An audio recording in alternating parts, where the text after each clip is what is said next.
Hi friends, ഇന്ന് എൻ്റെ അനിയത്തിയുടെ കല്യാണ ദിവസമാണ്. ഞങ്ങളെല്ലാവരും കൂടെ കല്യാണത്തിന് പോയിക്കൊണ്ടിരിക്കുകയാണ്. ചവറ പരിമളം ദേവീക്ഷേത്രത്തിൽ വെച്ചിട്ടാണ് അനിയത്തിയുടെ കല്യാണം. അപ്പോൾ രാവിലെ തന്നെ ഞങ്ങൾ ഇവിടെ നിന്ന് ഇറങ്ങിയിട്ടുണ്ടായിരുന്നു. കാറിലാണ് പോയത്.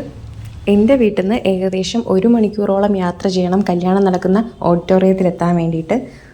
അങ്ങനെ കാർ ഓടി പകുതി എത്തിയപ്പോഴത്തേക്ക് പെട്രോൾ തീർന്നു. അങ്ങനെ പിന്നെ ഞങ്ങൾ പെട്രോൾ അടിക്കാൻ കുറേ നേരം വണ്ടി നിർത്തിയിട്ടിരുന്നു. എനിക്കാകെ ഒരു ദിവസത്തെ ലീവ് മാത്രമേ ഉള്ളൂ. അതുകൊണ്ട് നേരത്തെ കല്യാണത്തിന് പോകാനായിട്ട് പറ്റിയില്ല. ഇന്നാണ് ഞങ്ങൾ പോകുന്നത്. ഇപ്പോൾ ഈ വണ്ടി ഓടിച്ചുകൊണ്ടിരിക്കുന്നത് എൻ്റെ ചേട്ടനാണ്, എൻ്റെ വല്യമ്മയുടെ മകൻ. ഞങ്ങൾ എവിടെയൊക്കെ പോയാലും ഞങ്ങളുടെ കുടുംബത്തിൻ്റെ ആസ്ഥാന ഡ്രൈവർ ചേട്ടനാണ്. അങ്ങനെ നമ്മൾ കല്യാണം നടക്കുന്ന ഓഡിറ്റോറിയത്തിൽ എത്താറായി. ഈ ക്ഷേത്രത്തിൽ വെച്ചിട്ടാണ് നമ്മുടെ കല്യാണം നടക്കാൻ പോകുന്നത്. ഇതാണ് പരിമളം ദേവീക്ഷേത്രം. അവിടെ ആളുകളെല്ലാം വന്നിട്ടുണ്ടായിരുന്നു. നമ്മുടെ കല്യാണപ്പെണ്ണും ടീമും ഫോട്ടോ എടുക്കുന്നതിൻ്റെ തിരക്കിലായിരുന്നു. അങ്ങനെ ഞങ്ങൾ അകത്തോട്ട് കയറി.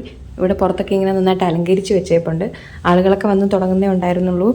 അങ്ങനെ കുറച്ച് സമയത്തെ കാത്തിരിപ്പിനൊടുവിൽ നമ്മുടെ ചെക്കനും കൂട്ടരും എത്തിയിട്ടുണ്ട്. ഇനി അവരെ സ്വീകരിക്കാനുള്ള ചടങ്ങുകളാണ് എല്ലാം നടക്കുന്നത്. അങ്ങനെ നമ്മുടെ ചെറുക്കനെ വേദിയിലേക്ക് സ്വീകരിച്ച് കൊണ്ടുവന്ന് ഇരുത്തുകയാണ്.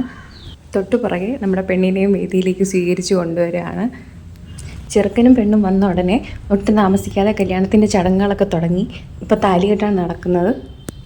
ഈ ഒരു നിമിഷം ഇവിടെ വന്നിരുന്ന് ഈ ഒരു കാഴ്ച കാണാൻ പറ്റുക എന്ന് പറയുമ്പോഴത്തേക്കും ഞങ്ങളെ എല്ലാവരെയും സംബന്ധിച്ചിടത്തോളം വളരെയധികം സന്തോഷമുള്ളൊരു നിമിഷമാണിത്. ബിക്കോസ് ഞങ്ങളെല്ലാവരും കാണാൻ ആഗ്രഹിച്ച് കാത്തിരുന്നൊരു കല്യാണം കൂടാണിത്. സഹോദരങ്ങൾ എന്നതിലുപരിയായിട്ട് ഞങ്ങൾ ഒന്നിച്ച് കളിച്ച് വളർന്ന കൂട്ടുകാരും കൂടാണ്. ഈ ഒരു വേഷത്തിൽ ഇയാളെ ഇങ്ങനെ കാണാൻ പറ്റുക എന്ന് പറയുമ്പോഴത്തേക്കും അതും എന്നെ സംബന്ധിച്ചിടത്തോളം വലിയൊരു സന്തോഷമുള്ള കാര്യമാണ്. 2 പേർക്കും ഒരുപാട് കാലം സന്തോഷത്തോടെ ജീവിക്കാൻ സാധിക്കട്ടെ എന്നുള്ള പ്രാർത്ഥനയും ആശംസകളുമാണ് ഞങ്ങൾക്ക് കൊടുക്കാനുള്ളത്. അങ്ങനെ നമ്മുടെ വേദിയിൽ ചെറുക്കനെയും പെണ്ണെയും കാണാനും ആശംസകൾ അറിയിക്കാനും നമ്മുടെ ബഹുമാനപ്പെട്ട വന്യജീവി വകുപ്പ് മന്ത്രി ഷിബു ബേബി ജോൺ സാറും എത്തിയിട്ടുണ്ടായിരുന്നു. അങ്ങനെ അവിടെ ഫോട്ടോഷൂട്ടും കാര്യങ്ങളും ഒക്കെ നടന്നുകൊണ്ടിരിക്കുകയാണ്. പിന്നെ ഞങ്ങളെ എല്ലാവരെയും സംബന്ധിച്ചിടത്തോളം ഇന്നത്തെ ദിവസം എന്ന് പറയുമ്പോഴത്തേക്കും ഞങ്ങൾ കുടുംബത്തിലുള്ള എല്ലാവർക്കും ഒത്തുചേരാൻ കിട്ടിയ ഒരു അവസരം കൂടെയാണ്. വളരെ കാലത്തിന് ശേഷമാണ് ഇങ്ങനൊരു ഒത്തുചേരൽ.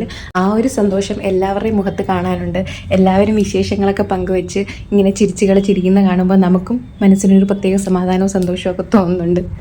അതിനിടയിൽ ഞങ്ങൾ പോയി ചെറുക്കനും പെണ്ണുമായിട്ട് ഫോട്ടോ ഒക്കെ എടുത്തു. എന്നിട്ട് തിരിച്ചു വന്നപ്പോഴത്തേക്കും എല്ലാവരും ഫുഡ് കഴിക്കാനായിട്ട് കയറുകയാണ്.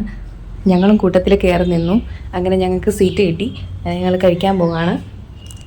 കുറേ കാലത്തിന് ശേഷമാണ് ഇങ്ങനൊരു സദ്യ കഴിക്കുന്നത്. 3 കൂട്ടം പായസം കൂട്ടിയുള്ള സദ്യയായിരുന്നു. എനിക്ക് ഭയങ്കരമായിട്ട് ഇഷ്ടപ്പെട്ടു. നല്ല ടേസ്റ്റായിരുന്നു. കറികളും ചോറും എല്ലാം നല്ല രസമുണ്ടായിരുന്നു.